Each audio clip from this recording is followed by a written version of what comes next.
C'est le seul site sur l'armée, on va dire, sur le monde pré-militaire, en français, avec des informations aussi précises, aussi complètes sur toutes les différentes options de services dans Tsahal.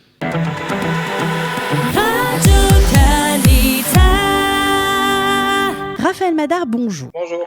Ravi de vous retrouver. Ça fait longtemps qu'on n'avait pas fait un petit point et il y a beaucoup de mouvements, on va dire, chez Tsahal Connection. Je rappelle que vous êtes fondateur et directeur de Tsahal Connection, cette association qui aide les soldats, les volontaires ou ceux qui sont déjà israéliens parfois, à réussir leur service militaire ou à se dépatouiller lorsqu'il y a des soucis administratifs notamment. Alors aujourd'hui, on est ensemble parce qu'il y a du nouveau chez vous. De quoi s'agit-il exactement ? C'est ça. Alors, ça faisait quelques mois déjà qu'on en avait annoncé. Il me semble que la dernière, on en avait parlé déjà il y a environ un an. Tout à fait. Avec un peu plus même, ça a pris plus de temps à se concrétiser au final. Mais au final, on vient de lancer notre nouvelle plateforme en ligne, notre nouveau site internet, qui est bien plus complet que les premières versions et qui va recevoir des nouvelles améliorations dans les prochaines semaines avec notamment la recherche avancée par poste, qui est quelque chose qui est extrêmement attendu par la communauté. Alors, on va recommencer depuis le début parce que ceux qui n'ont pas suivi toutes vos évolutions, on parle d'un site internet en français destiné à ceux qui sont déjà arrivés, mais aussi à ceux qui prévoient de faire leur service militaire en Israël. C'est ça, exactement. Donc c'est le seul site sur l'armée, on va dire, sur le monde pré-militaire, en français, avec des informations aussi précises, aussi complètes sur toutes les différentes options de services dans Tsahal, que ce soit vraiment pour des personnes qui viennent, comme tu l'as dit, de France et qui n'ont absolument aucune idée de comment faire pour rejoindre l'armée, à des personnes qui sont déjà en Israël mais qui veulent avoir des préparations supplémentaires ou qui veulent avoir des informations sur différents parcours. Au final, on essaye de toucher à toutes les communautés. On a notamment aussi rajouté une sorte de point, quelque chose de particulier vis-à-vis de la communauté kharédite, parce que mine de rien, il y a quand même pas mal de francophones qui étudient, qui viennent du monde un peu religieux, qui sont minimum 1 an, 2 ans, voire 3 ans dans les yeshivot et qui peuvent rejoindre ces parcours-là. Donc, on a essayé d'être le plus ouvert possible, de toucher au plus de monde possible, afin que tout le monde puisse y trouver son compte et essayer de. Au final, l'information, c'est la clé. Ça veut dire, tant qu'on a le maximum d'informations, on peut essayer de prendre la meilleure décision pour soi-même. Alors, quand vous dites un site détaillé, c'est-à-dire que non seulement il y a les fonctions qu'on peut obtenir à l'armée, ce qu'on peut faire à l'armée, mais il y a aussi tout le processus d'enrôlement qui est détaillé, poste par poste. Exactement. Tout le processus est détaillé. On a séparé donc le site à chaque fois par catégorie. Donc, ça commence par les différentes options de service. Donc, à ce moment-là, ça dépend évidemment de si on est israélien, si on n'est pas israélien.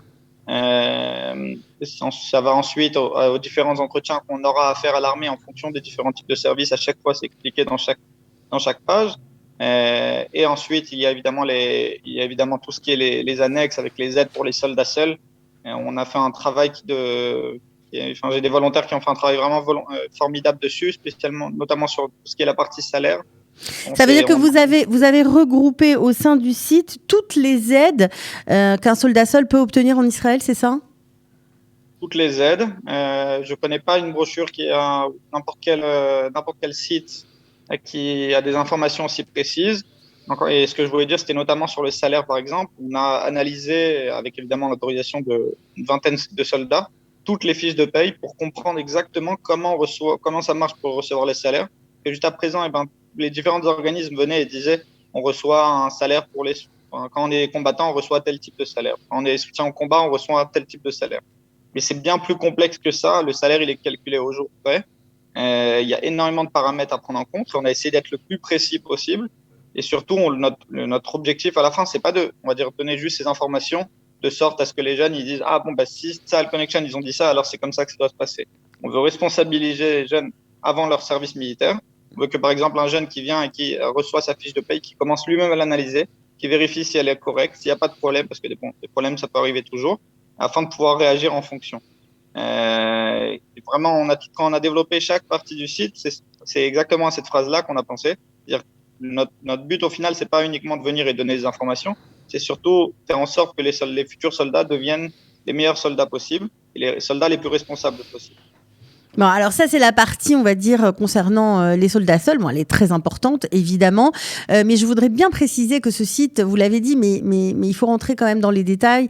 Il sert non seulement à ceux qui vont être volontaires à l'armée, qui vont rentrer dans Mahal, qui ne feront pas encore leur alia lorsqu'ils font leur service militaire, mais il peut aussi servir ce site à tous les francophones qui sont nés ici, qui sont israéliens, dont les parents ne maîtrisent pas vraiment, on va dire, tout le système. Pour les parents aussi, ça peut être un outil tout à fait pédagogique.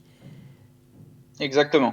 Exactement. Et je peux déjà même te dire que, par exemple, on a ouvert le site il y a environ 10 jours. Sur les 10 dernières journées, on a reçu plus de demandes, toutes les demandes d'inscription qui se sont faites via le site, elles ont été la plupart du temps 70% via des personnes qui sont déjà des parents, soit des parents, soit des jeunes franco-israéliens qui sont avec leurs parents ici.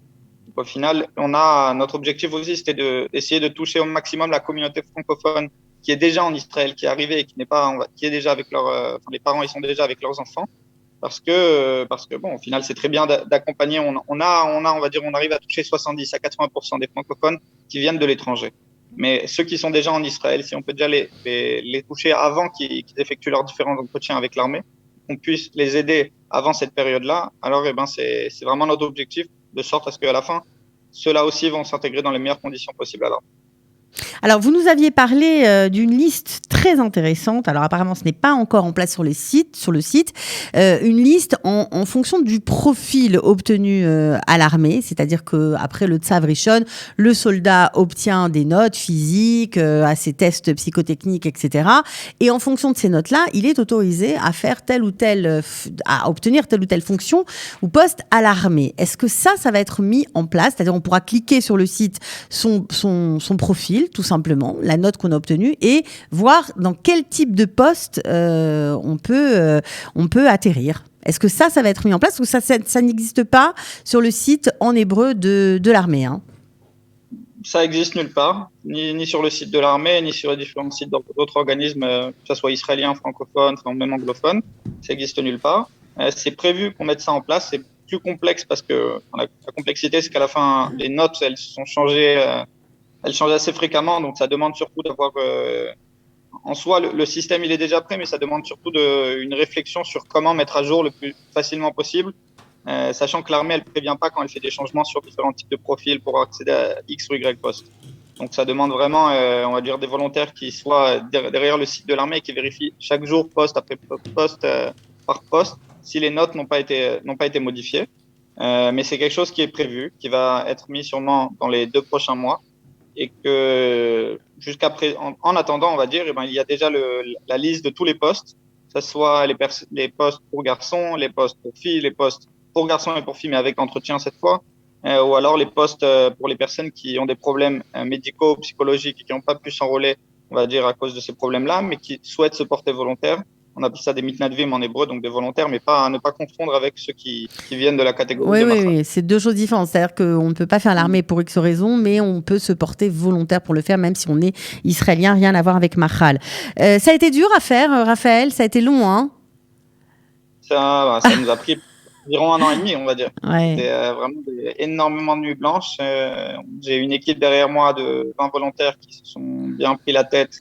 Je suis très exigeant aussi, mais d'un autre côté, il fallait être le plus précis possible vis-à-vis de toutes les informations, parce que bon, on traite énormément d'informations qui sont d'une part très compliquées à avoir, d'autre part, il faut que on pourra toujours avoir des plaintes de la part de l'armée en disant ce que vous dites, c'est pas à jour. Oui, c'est ça, c'est important de préciser que vous faites tout ça, bien sûr, en collaboration avec l'armée. L'armée vous a donné le feu vert pour traduire le site. Alors, on n'a pas eu besoin de feu vert, techniquement parlant, parce que pour la simple et bonne raison, on a quand même fait des vérifications, et pour la simple et bonne raison que la majorité des informations qui ont été envoyées, on les a prises de leur site internet de l'armée.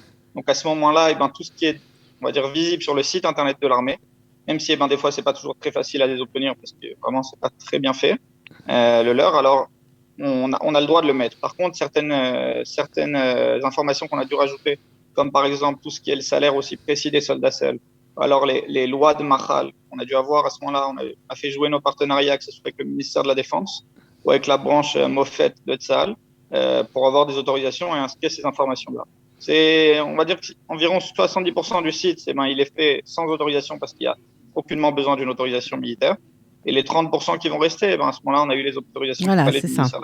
C'est ça. Donc ça, c'est vraiment important d'expliquer aux parents que c'est un site tout à fait fiable. Voilà, c'est vraiment une source d'information incroyable. D'ailleurs, on va en profiter quand même pour donner l'adresse du site parce qu'on ne l'a pas encore fait. C'est www.tsahalco.com. Voilà, comme ça s'entend. tsahalco.com. Voilà, bravo pour ce travail, Raphaël. Vraiment, je pense que ça va aider des centaines de familles, vraiment, voire plus. Et vraiment, vous pouvez être fiers, quoi, franchement. J'espère bien, c'est le but. Voilà, en tout cas, si on a envie de vous aider, de vous donner un petit coup de main, s'il y a des informaticiens voilà, qui ont un peu de temps en ce moment, est-ce qu'on peut vous contacter également via le site ? Oui, bien sûr. Toujours est possible. Tous les numéros de téléphone, les mails, tout est indiqué sur le site. Bon, en tout cas, bravo pour ce travail que vous avez effectué. Bravo pour toute l'aide que vous apportez aux soldats francophones qui, bien souvent, sont un petit peu paumés, il faut bien le dire, parce que c'est compliqué de s'y retrouver. Merci pour toutes ces heures passées à renseigner toutes ces familles. Voilà, de vous les rassurer. Vous faites un travail formidable. On était ravis de vous avoir ce matin, Raphaël. Merci beaucoup. Ciao à toi. À très bientôt. Ciao.